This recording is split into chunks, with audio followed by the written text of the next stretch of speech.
Last जो class है उसमें हमने अपने लिए एक जो कंप्यूटर है वो डिज़ाइन किया था कि कैसा कंप्यूटर हमारे पास होना चाहिए। फॉर एग्जांपल, अगर आप एक ग्राफिक डिज़ाइनर हैं, फ्रीलांसर हैं, उसके लिए कंप्यूटर की क्या रिक्वायरमेंट होनी चाहिए। अगर आप जस्ट बेसिक बच्चे छोटे को एक कंप्यूटर लेके देना चाह रहे हैं, उसके लिए क्या रिक्वायरमेंट होनी चाहिए।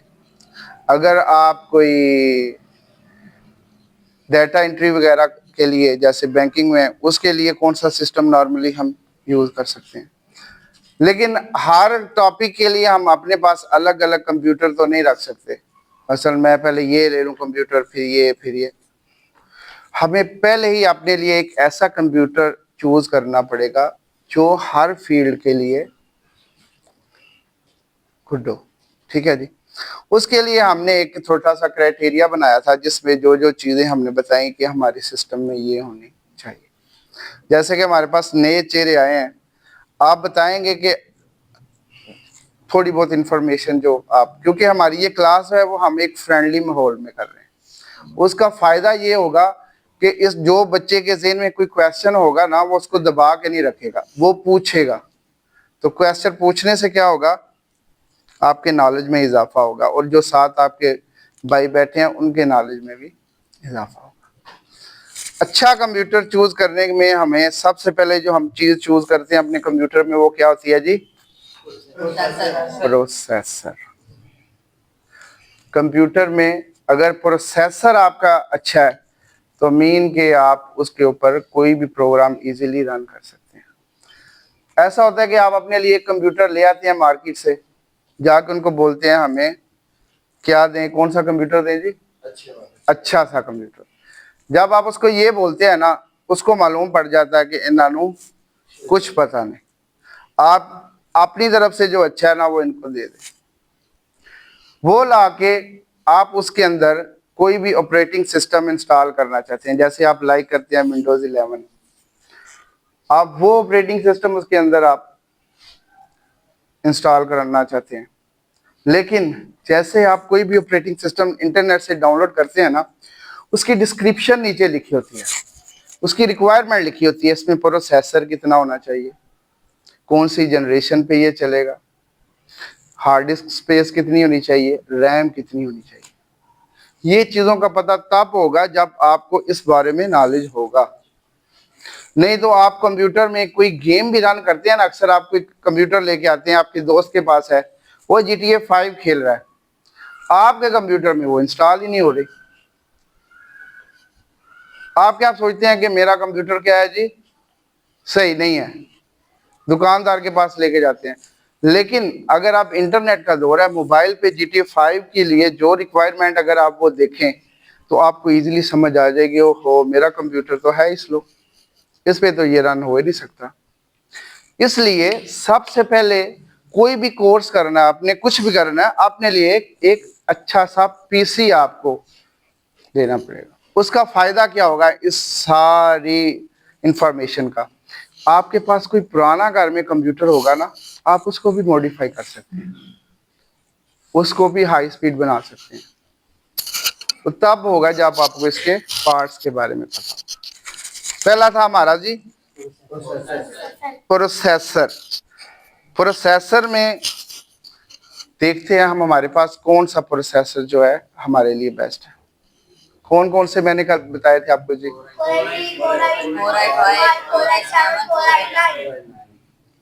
कोर i3 इस टाइम पे सबसे स्लो प्रोसेसर, उससे नीचे डुअल कोर कोर 2 था, अभी उसका दौर खत्म हो गया। बताने का मकसद ये है कि अगर दुकानदार कोई इस तरह का आपको सिस्टम दे तो आपने नहीं लेना। वो पता तब होगा जब आपको इसके बारे में इंफॉर्मेशन होगी। नहीं तो अच्छा सा पीसी आप अपने लिए लेके आ जाएंगे और थोड़े थोड़े करते करते आपसे वो पैसे लेता रहेगा, सिस्टम चेंज करता रहेगा, क्योंकि आपको इसके बारे में नॉलेज है। सबसे स्लो इस टाइम पे जो प्रोसेसर है वो कोर i3, उससे जो बेस्ट है वो फिर कोर i5, उससे बेस्ट जो है वो कोर i7, उससे बेस्ट अभी जो लेटेस्ट है वो है कोर i9। प्रोसेसर आप अपने लिए अच्छा ले लेते हैं। मसलन मैं कहता हूँ मैंने Core i9 प्रोसेसर ले लिया, तो इस होते तो प्रोसेसर नहीं है, लेकिन अगर इसमें आपने जनरेशन कम वाली ले ली, हिसाब फिर भी वही रहेगा। प्रोसेसर में दूसरी जो चीज हम अपने लिए यूज करते हैं वो है जनरेशन। जनरेशन कौन सी हमने सेलेक्ट की थी अपने लिए जी? 6, 7, 8, 9, 10, 11, 12, 13, कम से कम 6, 7, इससे नीचे जनरेशन नहीं लेनी। प्रोसेसर आप कोई भी रखें, कोशिश करें i5 हो, i3 ना हो। अगर i3 भी मिले तो उसमें फिर कोशिश करना है कि जनरेशन अप हो, ठीक है, क्योंकि प्रोसेसर में जनरेशन का बड़ा किरदार होता है। जैसे मैंने एग्जांपल दी थी आईफोन की इस टाइम कौन सी जनरेशन चल रही है जी? आपको मैं बोलूं, मैं आपको आईफोन 5 लेके देता हूं, आप क्या बोलेंगे कि उसमें तो इस अभी जो व्हाट्सएप है जो अब चल रहा है, जो अपडेट चल रही है, वो तो उसमें वो भी नहीं होगा, क्योंकि आपको इस जनरेशन के बारे में नॉलेज है। आप कोशिश करेंगे कि मैं आईफोन एक्स से ऊपर लूं जिसकी अपडेट चल रही हो, क्योंकि एक्स तक या 11 तक एक्स तक अपडेट जो है वो आईफोन की बंद हो चुकी है, तो आप वो भी लेना पसंद नहीं करेंगे। तो इसलिए प्रोसेसर में जो दूसरी चीज हमने यूज करनी है वो है जनरेशन। तीसरे नंबर पे जो हमने सिस्टम में अपने लिए चीज यूज करनी है वो क्या होगी जी? SSD drive. एसएसडी ड्राइव क्या चीज है जी? हार्ड डिस्क होती है ना, हार्ड डिस्क के जो अब मॉडल है वो एसएसडी ड्राइव। हाँ जी, इस पुरानी हार्ड डिस्क में और एसएसडी में डिफरेंस बताया था आपको। जो पुरानी है उसमें मतलब वो चीजें डाटा वो स्टोर रनिंग नहीं होगी, जो न्यू है अपडेट है उसमें हर चीज बदलती है। मीन के उसकी जो रिसीविंग स्पीड है ना वो बहुत फास्ट है। आपके मोबाइल्स में जो ड्राइव यूज हो रही है वो भी एसएसडी यूज हो रही है। फॉर एग्जांपल, आपके पास एक कंप्यूटर है i5 और जनरेशन है 4, आप उसको ऑन करते हैं और कोशिश करते हैं कि इसमें अगर मैं कोई फोल्डर भी ओपन करता हूं तो बड़ा ही स्लो फोल्डर ओपन होता है, कोई प्रोग्राम भी इंस्टॉल नहीं हो रहा। आप जस्ट उसमें सिंपल हार्ड ड्राइव निकाल के एसएसडी लगा देते हैं ना, तो आपका कंप्यूटर फास्ट हो जाता है। वो तब आप कर सकते हैं जब आपको पता है कि इस पार्ट्स के मुतबादल ये पार्ट लगाएंगे तो इसमें ये चेंजिंग आएगी। कंप्यूटर कोर्सेज आप कर लेते हैं, डिप्लोमा आपके पास है और कंप्यूटर सही करने के लिए आप दुकान पे जाते हैं, तो उस डिप्लोमे का कोई फायदा नहीं। आपकी फर्स्ट अर्निंग स्टार्ट हो जाती है जब आप अपने लिए एक कंप्यूटर डिसाइड करते हैं और दूसरा उसको मॉडिफाई करते हैं। तो ऑलरेडी आपका दोस्त आपको देख कहता है यार तुम्हारा तो पुराना कंप्यूटर था, इसको कैसे फास्ट किया, मेरे पास भी है, इसको भी करके दो। आपकी अर्निंग का प्रोसेस शुरू हो गया ना जी। अगर किसी कंप्यूटर की विंडोज इंस्टॉल नहीं है, आपके पास डिवाइस है बूटेबल, आप वो लेके उसकी विंडो इंस्टॉल करके देते हैं, आपका प्रोसेस स्टार्ट हो गया ना। लेकिन ये चीजें प्रोफेशनली आनी चाहिए। एसएसडी ड्राइव चेंज करने से ही आपके कंप्यूटर की स्पीड बहुत ज्यादा बेहतर हो जाती है। नंबर 4 पे मैंने बताया था रैम होनी चाहिए, और एसएसडी की कैपेसिटी कितनी बताई थी?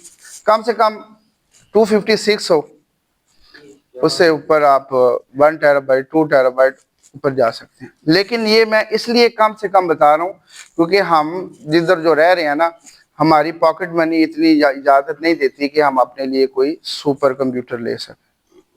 इसलिए मैं कम रेंज भी आपको बता रहा हूँ और हाईएस्ट भी बता रहा हूँ। जहां पर आपका एडजस्टमेंट होती है पेमेंट की, वहां आप अपने लिए पीसी चूज कर सकते हैं।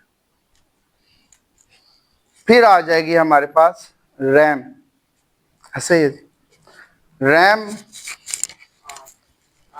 कम से कम 8 GB, 8 हो 16 हो। रैम जो है हमारी वो किरदार अदा करती है हमारे डिस्प्ले में। अगर आपके पास 8 GB रैम है कंप्यूटर में तो वो शेयरिंग में आएगी, डिस्प्ले शेयरिंग में आती है रैम। कभी भी आप जितने मैं पार्ट्स बता रहा हूँ ना और इनकी यूज बता रहा हूँ, जैसे ही कंप्यूटर खराब होगा ना, जैसे गाड़ी खराब होती है, आप मैकेनिक के पास लेके जाते हैं, वो उसके साउंड से गैस कर लेता है इसका प्रॉब्लम इस जगह पे है, वो डायरेक्टली वहां पहुंच जाता है। इसी तरह आपको अगर कंप्यूटर के डिस्प्ले में या कोई भी प्रॉब्लम होगा ना, तो आपके माइंड में डायरेक्टली उधर आएगा, हाँ सर ने वो बात बताई थी, वो चेक करो। कंप्यूटर का जब भी डिस्प्ले का प्रॉब्लम होता है, सबसे पहले जो आपने चीज देखनी है वो है रैम। जस्ट उतारना है, थोड़ा सा साफ करना है, अब दोबारा लगाएंगे, डिस्प्ले ओके। इसी के आपसे दुकानदार 15 से 2000 रुपया ले लेते हैं।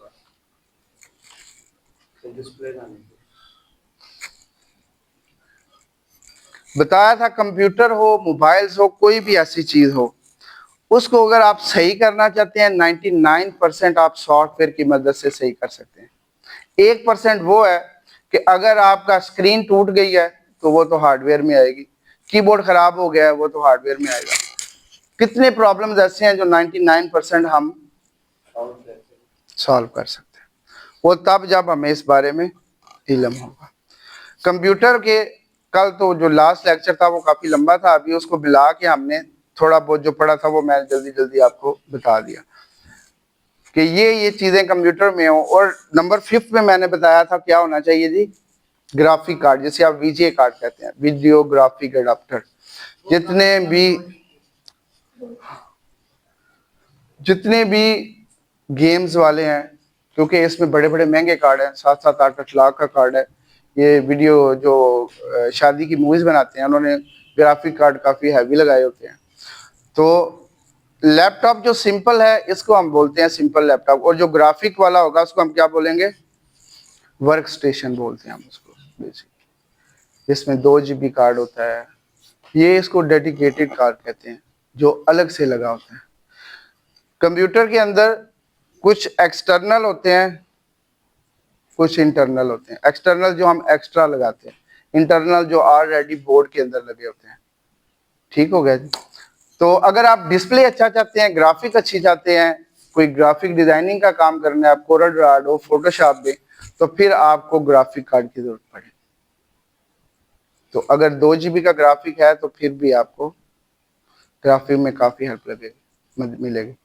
लेकिन आप अगर पैसे ज्यादा खर्चना चाहते हैं तो बड़ा कार्ड भी लगा सकते हैं, लेकिन पता होना चाहिए कि इस कार्ड को कैसे हम क्या है और किस लिए यूज होता है। ठीक हो गया। अच्छा, लास्ट टाइम हमने एक दुकानदार को कोटेशन बना के दी थी कि जैसे ये इसमें ये प्रोसेसर हो, ये जनरेशन, ये एसएसडी, ये लगाओ, वो उसने हमें दे दी। आप उसको दे के आ गए। आज हमने उससे क्या करना था जी, कंप्यूटर लेने जाना था। कंप्यूटर जब आपने लेने जाना है ना, जो तरीका वो आपको बताएगा, आपके डेस्कटॉप पे आ जाएगा, आपके सामने स्क्रीन ऑन करके आपको दे देगा। ये जो पूरी स्क्रीन आपको नजर आ रही है इसको हम क्या बोलते हैं, डेस्कटॉप। ये जो वॉलपेपर लगा है ना, अक्सर आप कोई वॉलपेपर लगाते हैं, राइट क्लिक करके सेट बैकग्राउंड टू डेस्कटॉप, या कोई आइकन लाना चाहते हैं तो सेंड टू डेस्कटॉप करते हैं, तो ये आपका डेस्कटॉप होता है। इसके नीचे जो आपको ब्लैक सी लाइन नजर आ रही है इसको हम बोलते हैं टास्क बार। ठीक है, ये रिमूव करें जरा ताकि इधर मैं लिख लूं। डेस्कटॉप है और टास्क बार बताना इसलिए है ताकि कोई भी चीज मैं आपको बताऊं और उसका नाम लूं और आपके माइंड में डायरेक्टली हो जाए कि सर उस तरफ। ये जो बड़े स्टूडेंट्स हैं इनको तो आइडिया है, लेकिन ये जो छोटे कमांडो हैं इनको भी हमने साथ लेके चलना है। ठीक है जी। तो वो क्या करेगा, आपको कंप्यूटर चेक कैसे करवाएगा, वो बोलेगा डेस्कटॉप पे आके इधर एक आइकन होता है दिस पीसी का, जिसे पुराने हम देसी जमाने में माई कंप्यूटर कहते थे, उस पर राइट क्लिक करेगा और प्रॉपर्टी पे चला जाएगा। जैसे मैं जाने लगा हूं, देखिएगा अभी हमें वो सिस्टम चेक करवाएगा। राइट क्लिक एंड प्रॉपर्टी, ये हमें वो स्क्रीन दिखाएगा। यहाँ पे आपको बताएगा जी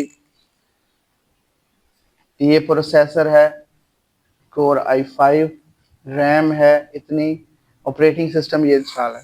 आपके नॉलेज के लिए ये है कि ये हम खुद से भी डिजाइन कर सकते हैं।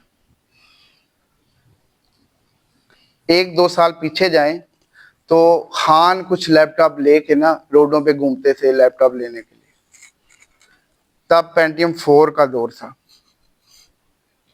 कोर i3 नया नया आया था, कोर टू डू के बाद कोर i5 नया नया, i3 नया नया आया था।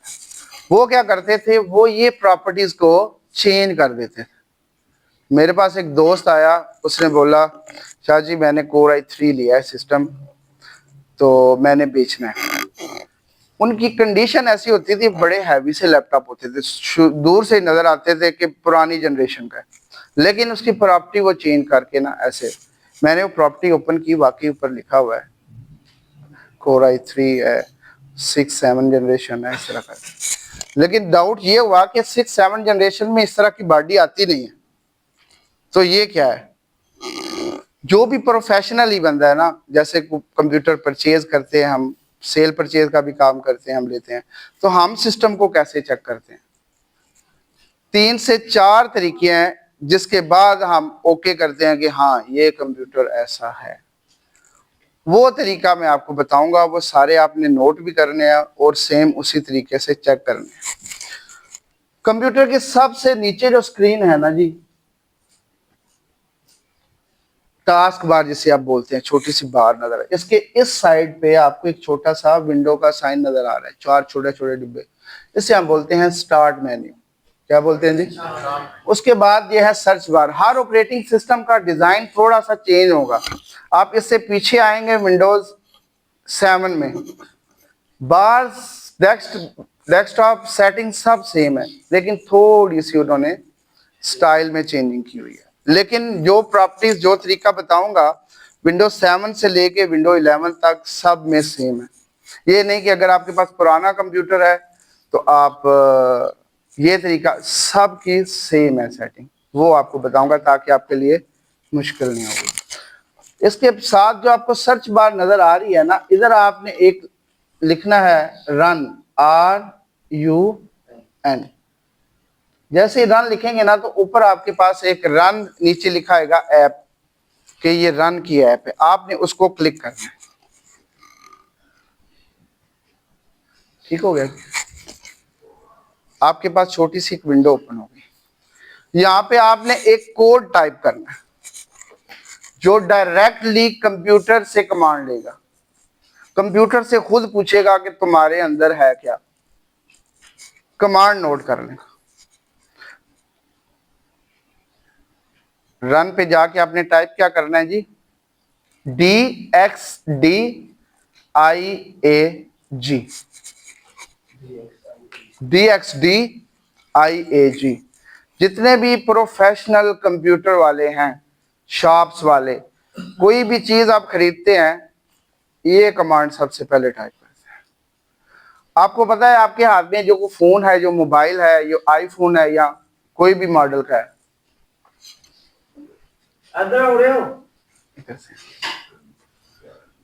अगर खुदा ना खास्ता उसकी स्क्रीन डैमेज हो जाती है, जैसे ये आईफोन 13 है कि 14 है, 16 माशाल्लाह है, ये इसके ऊपर मॉडल नंबर नहीं लिखा हुआ, इसका मॉडल नंबर देखने के लिए इसकी प्रॉपर्टीज में जाना पड़ता है। इसीलिए मैंने इसको गलत गैस किया, क्यों, मैं प्रॉपर्टीज नहीं देखी इसकी, मैंने उसको ऊपर से जा किया। इसी तरह है लैपटॉप, अगर किसी लैपटॉप का कीबोर्ड खराब हो गया ना, तो आपने दुकानदारों को जाके लैपटॉप नहीं देना, उसका मॉडल नंबर बताना है। कुछ लैपटॉप के मॉडल नंबर ऊपर लिखे होते हैं, ज्यादातर के नहीं लिखे होते, तो वो मॉडल नंबर हम कहां से लेंगे। स्क्रीन किसी की डैमेज हो गया तो आपने वो कंपनी और साथ मॉडल नंबर बताना है। अगर आपको किसी का चार्जर चाहिए तो आपको उसका मॉडल नंबर बताना है, वो उसकी कैपेसिटी के हिसाब से आपको चार्जर देगा, क्योंकि हर मॉडल की अलग अलग स्क्रीन साइज है, अलग अलग कीबोर्ड स्टाइल है, अलग अलग मदरबोर्ड स्टाइल है। ठीक हो गया जी? इस सेटिंग में आपको वो सारी चीजें मिलेंगी। क्या टाइप किया जी हमने कमांड रन पे, DXDIAG, बिस्मिल्लाह करते हैं, एंटर प्रेस करेंगे, करने के बाद ओके किया। अभी हमारे पास एक स्क्रीन आ गई है,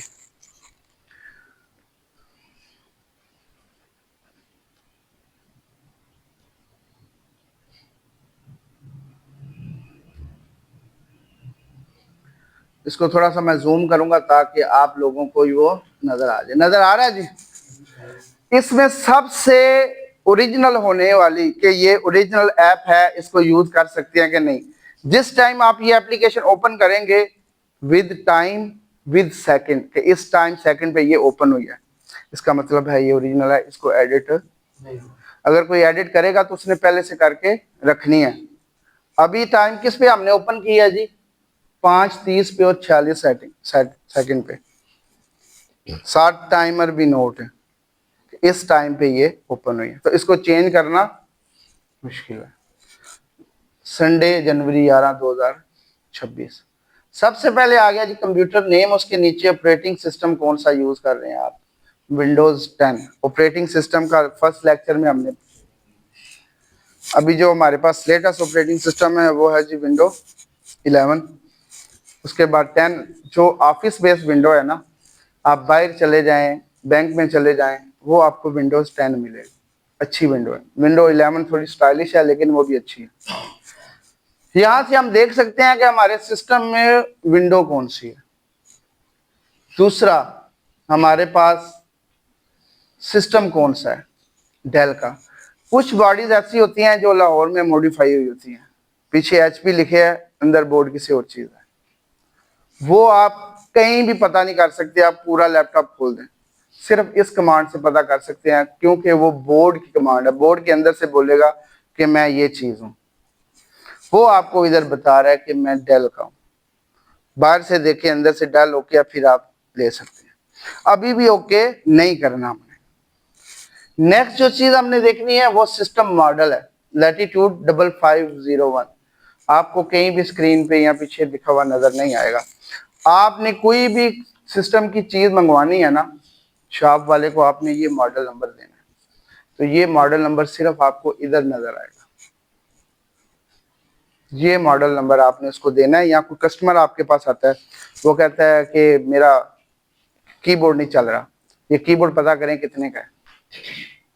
आप उसका लैपटॉप लेंगे, कमांड लगाएंगे, ये उसका मॉडल नंबर लेंगे, वो आगे आप शेयर करेंगे मुझे या किसी शॉप वाले को, उसी टाइम आपको रेट मिल जाएगा।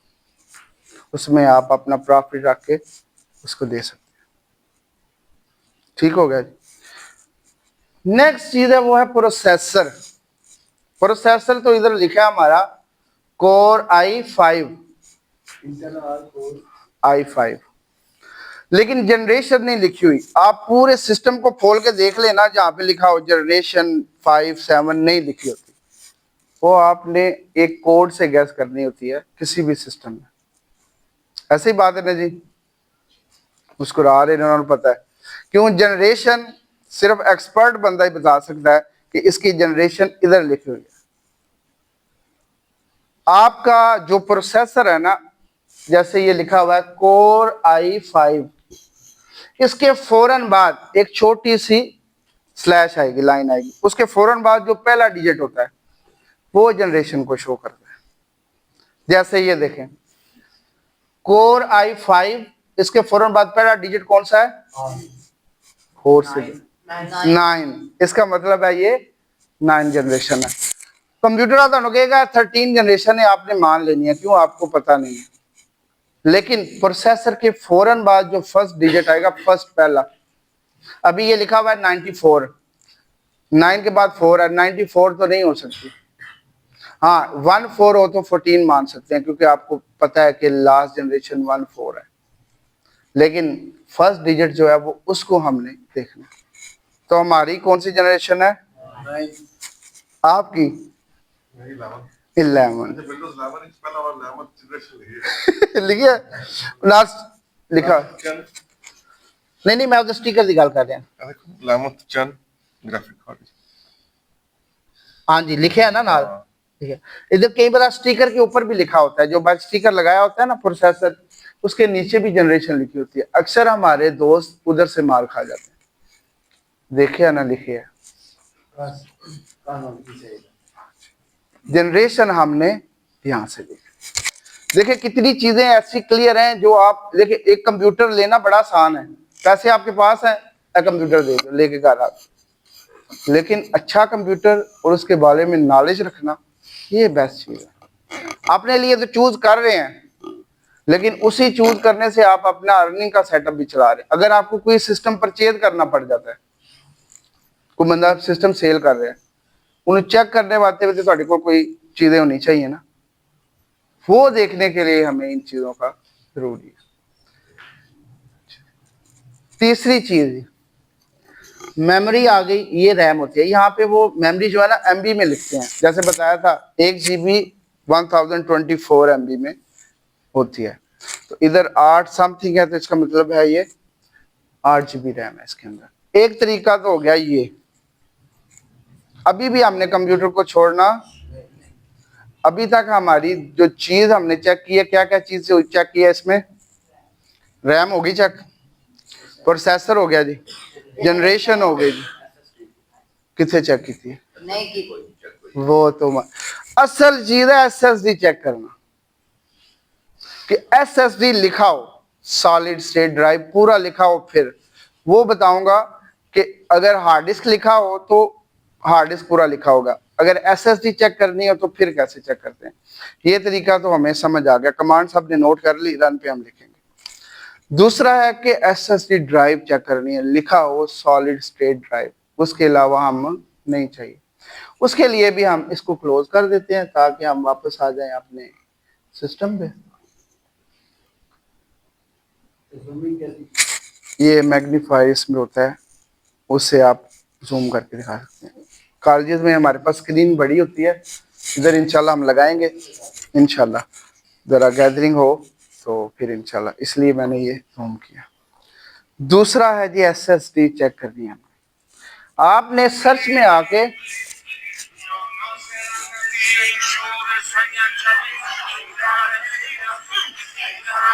सॉरी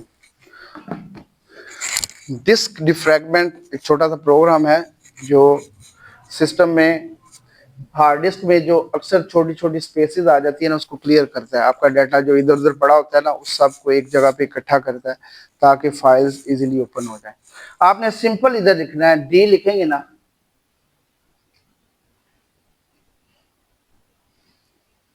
ये आ गया जी हमारे पास डिफ्रैगमेंट ड्राइव। अच्छा, यहाँ पे आपको लिखा हुआ प्रॉपरली नजर आएगा, अगर कोई बताए हमें तो। नजर आ रहा है जी सॉलिड स्टेट ड्राइव लिखा हुआ, जूम करते हैं, सॉरी नहीं नजर आया जी। इस सेटिंग से हम देख सकते हैं कि हमारे सिस्टम में SSD लगी हुई है कि नहीं। हार्ड डिस्क लगी होगी, अगर इधर हार्ड डिस्क होगी तो क्या लिखा होगा, हार्ड डिस्क लिखा होगा, HD हार्ड डिस्क। SSD लिखा है तो सॉलिड स्टेट ड्राइव आएगी। इसकी भी मैं ऊपर नाम लिख देता हूं, आप इसको नोट कर लें। ठीक हो गया जी। जी सेटिंग में जाके आपने लिखना है जी डिफ्रैगमेंट,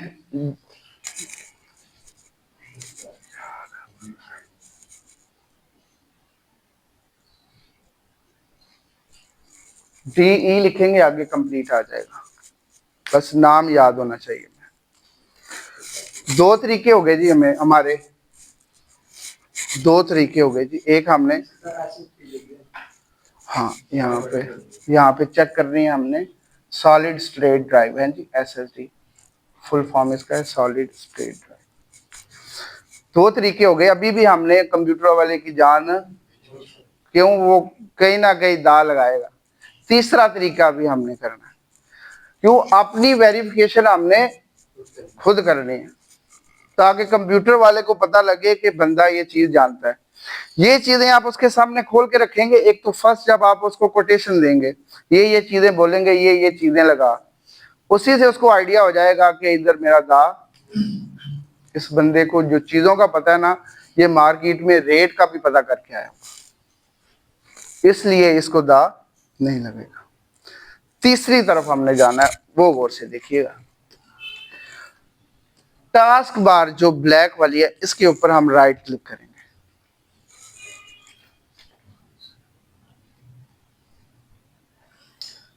इधर आएगा हमारे पास टास्क मैनेजर। टास्क बार पे राइट क्लिक करना है, और क्लिक करना है टास्क मैनेजर पे। किस पे जी? Task manager. जैसे ही आप क्लिक करेंगे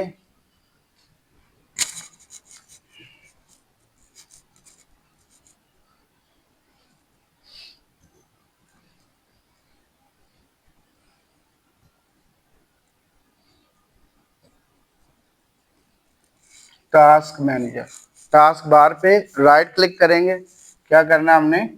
राइट क्लिक।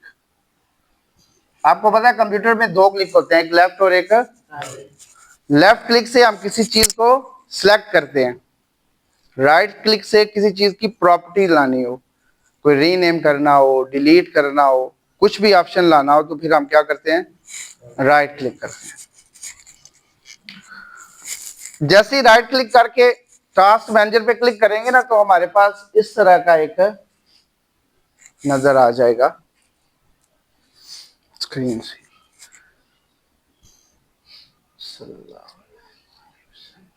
ये हमारे पास आ गई है। यहाँ पे ऊपर काफी ऑप्शंस होंगे, हमने आ जाना है जस्ट परफॉर्मेंस पे। जैसे मैंने क्लिक किया ना, फर्स्ट आप लिखें टास्क बार, आगे एरो डाल के लिखें राइट क्लिक, फिर आगे एरो लिखें टास्क मैनेजर, फिर एरो डाल के लिखें परफॉर्मेंस। जैसे इस पे क्लिक करेंगे ना, तो सिस्टम की परफॉर्मेंस हमें शो करेगा। इसमें सबसे पहले आ जाएगा आपका सीपीयू। जूम को थोड़ा सा मैं कम करता हूं ताकि हमें नजर आए। ये सीपीयू है जी, नजर आ रहा है आपको? और सीपीयू के बिल्कुल कॉर्नर में आपको प्रोसेसर का बताएगा। क्या लिखा हुआ है जी? इंटेल कोर i5, और उसके फौरन बाद जो फर्स्ट डिजिट है वो कौन सा है? इसका मतलब है कौन सी जनरेशन है हमारी? ठीक हो गया जी। इसे हम शो कैसे करेंगे? ये 9th जनरेशन शो कैसे करेंगे? शोर कैसे? ये शोर करेंगे कि इधर i5 के फौरन बाद जो पहला डिजिट है वो जनरेशन को शो करता है। आपको जो टिप बता रहे हैं ना, वो ये है कि यहाँ से आप ओरिजिनल जनरेशन जज कर सकते हैं। हाँ, कंप्यूटर आपको बोल के रखे जी मैं 9 जनरेशन, वो मुश्किल है। कंप्यूटर बोले भी ना, क्योंकि हम ऐसे हैं, आप कंप्यूटर को बुलवा भी दें, आपने फिर भी यकीन नहीं करना ये 9 है। आपने अपनी तसल्ली लाजमी करनी, क्योंकि वो आपको बुलवा के भी देंगे रिकॉर्डिंग करके ना, इन्होंने दसो मैं किया, लेकिन आपने यकीन नहीं करना। i5 9। अभी हम आ जाते हैं जी दूसरी सेटिंग पे। ये सीपीयू पे क्लिक किया था, अभी मेमोरी पे। मेमोरी से आ जाते हैं हमारी रैम। रैम आपको इधर शो करेगा बिल्कुल सामने 8 GB। ठीक है, अगर आप नीचे आएंगे ना बिल्कुल एंड में, इधर इधर आपको शो करेगा जो मैंने आपको बताया था, इन यूज। और यहाँ पे आपको वो बताएगा 4 GB जो है वो सिस्टम यूज कर रहा है। जब ग्राफिक में जाएंगे वहां पे आपको शेयरिंग भी शो करेगा। ये तो था रैम का। अभी आ गया हमारे पास डिस्क ड्राइव। डिस्क के नीचे छोटा सा आपको लिखा हुआ नजर आ रहा है SSD, आ रहा है जी? इसका मतलब है ये हमारी SSD ड्राइव है। और हम आ गए हैं इधर, ये हमारे पास बताएगा 256 है NVMe। गुड हो गया जी। अभी आ जाएंगे हम बिल्कुल नीचे, जिसे आप GPU कहते हैं, जिसे आप ग्राफिक कहते हैं। अगर तो एक्सटर्नल लगी होगी ग्राफिक, तो फिर वो हमें देखनी पड़ेगी। अभी देखें GPU की सेटिंग हमें नीचे मिलेगी। यहाँ पे एक वर्ड उसने लिखा होगा शेयर्ड GPU मेमोरी, नजर आ रहा है आपको? कितनी शेयर्ड लिखी हुई है जी? 3.9 मीन के 4 GB। 4 GB जो आपकी 8 GB रैम है ना, उसमें से 4 तो GPU ने ले ली ग्राफिक में, और जो सिस्टम यूज कर रहा है वो 4 रह गई। अगर आप इसलिए कहते हैं कम से कम 8 हो, अगर आपने 4 GB रैम लगाई है तो फिर अगर आपके पास एक्सटर्नल कार्ड है 2 GB का, वो तो एक्सटर्नल इधर नीचे आएगा ही। वो इधर एक्सटर्नल जो लगाएंगे GPU, इनवीडिया का कार्ड जो भी होगा, वो इधर कार्ड नंबर भी सारा लिखा होगा। लेकिन ये जो शेयरिंग है ये फिर उसमें ऐड हो जाएगी। मतलब 2 GB का कार्ड है वो अलग है, और 4 जो रैम वाली है ये भी उसमें शेयर हो जाएगी। ठीक है जी, कितनी सेटिंग्स हो गई हमारी? 3 हो गई। अभी भी हमने उसकी जान, अभी हम आ जाएंगे नंबर 4 पे, ताकि वो बोलेगा कि आपने हमसे कंप्यूटर लिया क्यों है। ये नहीं बोलेगा, वो बोलेगा कि इस बंदे को काफी नॉलेज है, ये अपनी तसल्ली कर रहा है। और उम्मीद है इतनी चेकिंग करने में कोई ना कोई चीज आपकी निकल ही आएगी। नंबर 4 सेटिंग की तरफ हम जाएंगे। ड्राइवर इंस्टॉलेशन, जिसे ड्राइवर कहते हैं। मेन कंप्यूटर में जितने पार्ट्स हैं उन सब के सॉफ्टवेयर होते हैं। जैसे साउंड है, साउंड कार्ड है। कई दफा ऐसा होता है उसकी आवाज नहीं आ रही होती, आप कहते हैं स्पीकर खराब हो गया। नहीं, आप सेम मॉडल का मॉडल नंबर याद रखना है। जब भी किसी पार्ट का सॉफ्टवेयर चाहिए हो तो उसका साथ मॉडल नंबर लिखते हैं। गूगल से आपको फ्री ऑफ कॉस्ट मिलते हैं ये सॉफ्टवेयर। साउंड कार्ड का अगर आपको सॉफ्टवेयर चाहिए तो आपने लिखना है डेल विद मॉडल नंबर, और आगे लिखना है साउंड ड्राइवर। लिखेंगे सेम मॉडल का आप आएगा, डाउनलोड करके इंस्टॉल करेंगे, आपका साउंड कार्ड ओके हो जाएगा। ये परेशानी बनेगी कहाँ, वहां पे चलते हैं हम। आपने आ जाना है दोबारा डेस्कटॉप पे। बच्चों समझ आ रही है? आ रही है समझ? आज हम क्या पढ़ रहे हैं? कंप्यूटर को चेक कर रहे हैं। जो पहले कंप्यूटर हमने दिया था बनवाने के लिए, आज वो हम ले आए हैं, और आज हम उसको ठीक हो गया, हाँ, चेक करके फिर उसको पैसे देने। ठीक है, ये दोबारा हम डेस्कटॉप पे आ गए हैं जी। अभी दोबारा मैग्नीफायर पे आ जाते हैं स्क्रीन, ताकि हम कर लें जूम। यहाँ पे फिर हम आ जाएंगे दिस पीसी पे। ये दिस पीसी जहां से हमने फर्स्ट शुरू किया था, प्रॉपर्टी शुरू की थी, राइट क्लिक करके हम आए थे। इसी पे आपने राइट क्लिक करनी है और आ जाना है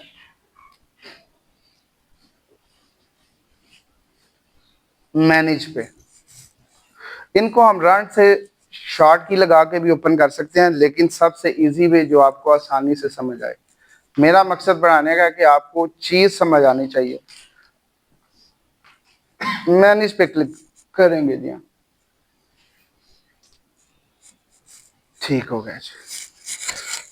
ये ऐसी सेटिंग है, फॉर एग्जांपल आपका पास कंप्यूटर है, उसकी ड्राइव है 256 की, उसकी डिस्कस भी इसके बाद करेंगे, क्योंकि ये फिर मामला मिल जाएगा। वो पार्टीशन का, वो सेटिंग भी इसी के अंदर है। आप खुद से पार्टीशन बनाएंगे। आपके पास जो ड्राइव है वो एक को यूज नहीं करती रहेंगे, आप एक ड्राइव से 3 पार्टीशन बना सकते हैं। आप हर सिस्टम में अपना अपना हर ड्राइव में अलग अलग डाटा रख सकते हैं।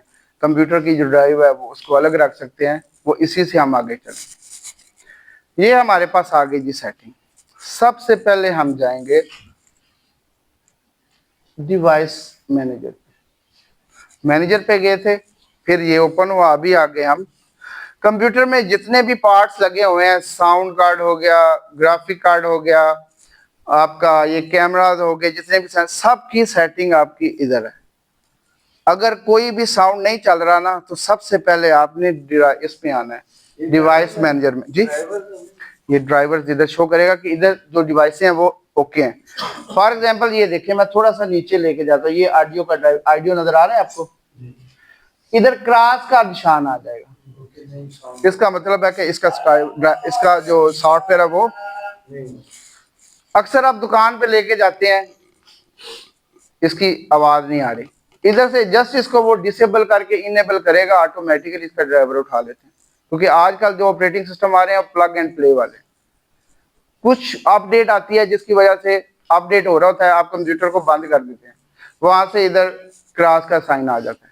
आप उसके पास लेके जाएंगे, वो दोबारा अपडेट को कंटिन्यू करेगा, आपका साउंड ग्राफिक सब ओके हो जाएगा। पता कैसे लगेगा उसको? इधर आके किस वजह से ये रुका हुआ है। अभी देखेंगे इधर भी हमारे पास आपको नजर आएगी डिस्क ड्राइव, यहां पे भी आपको नजर आएगी। यहां से भी आप चेक कर सकते हैं कितनी लगी हुई है, 256 की। इधर से भी वो चेंज नहीं, इधर जो पार्ट लगा हुआ है वही आएगा, और उसका ड्राइवर भी इधर आएगा। यहाँ पे ब्लूटूथ का, बायोमेट्रिक, जो जो इसमें ऑप्शन है वो सारे इधर से शो होंगे। जब उसके स्टेशन डाउनलोड करते हैं इसमें इंस्टॉल करें उसके बाद ऑटोमेटिक ट्रैवल इंस्टॉल हो जाता क्या करेंगे जी? है जब विंडोज सॉफ्ट करते हैं हाँ जी, वो ऑटोमेटिकली हो जाते हैं। उसके बाद ये प्रोसेसर आ गया जी। अभी इसमें बता रहा है कि इसके अंदर कोर कितनी है। ये जो आपको पिक्चर नजर आ रही है ना, मसलन ये i5 9 जनरेशन है, इतनी कोर है इसमें, ये i5 है और 7 जनरेशन लिखा हुआ है, नजर आ रहा है आपको? इधर भी नजर आ जाएगा आपको। ठीक हो गया जी। उसके बाद ये सेटिंग्स आपने देखी।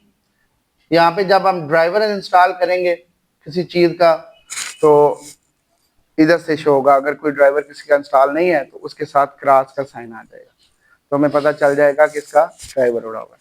अगर क्रॉस का साइन नहीं है और फिर भी साउंड नहीं आ रहा तो फिर क्या होगा?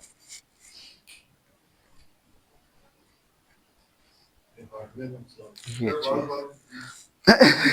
तो हाँ, फिर वो म्यूट भी चेक कर सकते हैं आप, लेकिन उनका वाले बाग के हार्डवेयर फिर आपका स्पीकर उड़ गया होगा। ठीक हो गया। लेकिन स्पीकर बहुत कम उड़ते हैं क्योंकि अभी हमने इसका कंट्रोल पैनल पढ़ना है। आपको पता है जैसे एक जहाज है उसका कंट्रोल रूम होता है, कोई भी इंजन नहीं चल रहा, कोई नहीं आ रहा, तो वो डायरेक्टली कंट्रोल रूम से उसको ऑपरेट करते हैं। कंप्यूटर का कंट्रोल रूम है वो कंट्रोल पैनल है, उसका जानना बहुत जरूरी है। वो आप जान लेंगे तो आप एक एक सेटिंग को उधर से डिसेबल भी कर सकते हैं, इनेबल भी कर सकते हैं। आप चाहते हैं कि मेरी गैर मौजूदगी में मेरे कंप्यूटर का नेट ना चले, प्लग करे, वाईफाई आए ना, तो आप इसके अंदर से स्विच ऑफ कर सकते हैं और इसी ऑप्शन को आप कंप्यूटर को नेट को सही करने के लिए भी यूज कर सकते हैं। तो किसी का नेट नहीं चल रहा तो अंदर से जो स्विच है उसको आप इनेबल कर सकते हैं, यहाँ तक कि आपकी ब्लूटूथ कोई ना यूज करे। एक एक चीज की सेटिंग आप चेंज कर सकते हैं।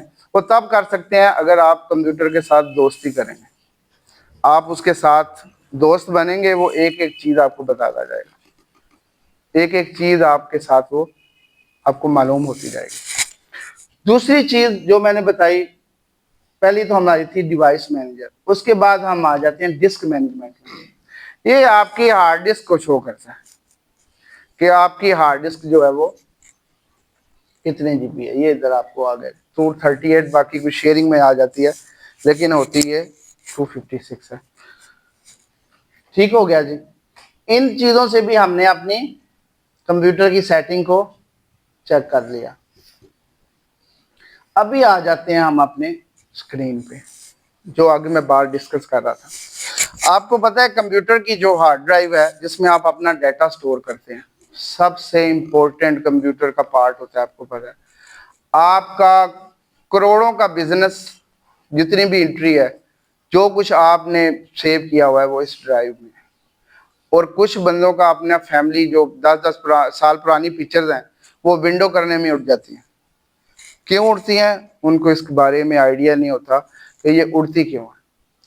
जब आप माई पीसी को ओपन करेंगे ना, यहां पे आपको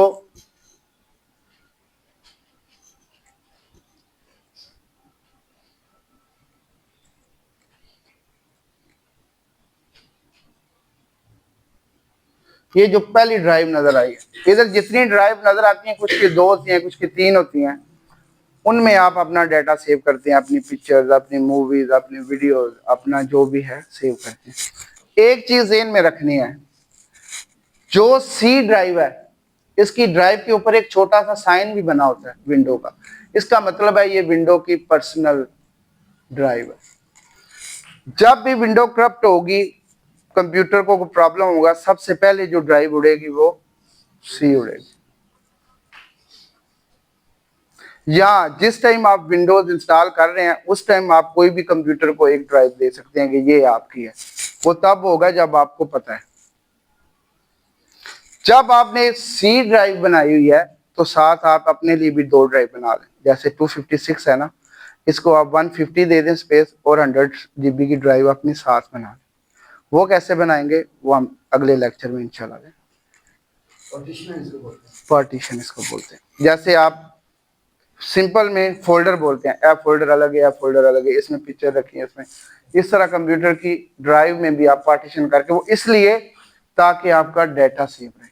अगर इधर डी ड्राइव बनी होगी उसके अंदर आपका डाटा सारा रहेगा ना, जब भी आप विंडो के लिए सिस्टम की जो ड्राइव उड़ेगी या फॉर्मेट करेंगे, इसमें आपकी जितना भी डाटा होगा वो, इसमें कौन सा डाटा होता है, आपके डॉक्यूमेंट्स का डाटा भी इसके अंदर होता है, वीडियोस का डाटा भी इसके अंदर होता है, जितना ही वो डाटा सेव रहेगा जो साइड पे जो ड्राइव बनी होगी उसके अंदर होगा, वो नहीं उड़ेगा। वो नहीं उड़ेगा। वो इसलिए नहीं उड़ेगा क्योंकि वो आपकी पर्सनल ड्राइव है और ये कंप्यूटर की ड्राइव। ठीक हो गया जी। आज का लेक्चर मेरे ख्याल से काफी है।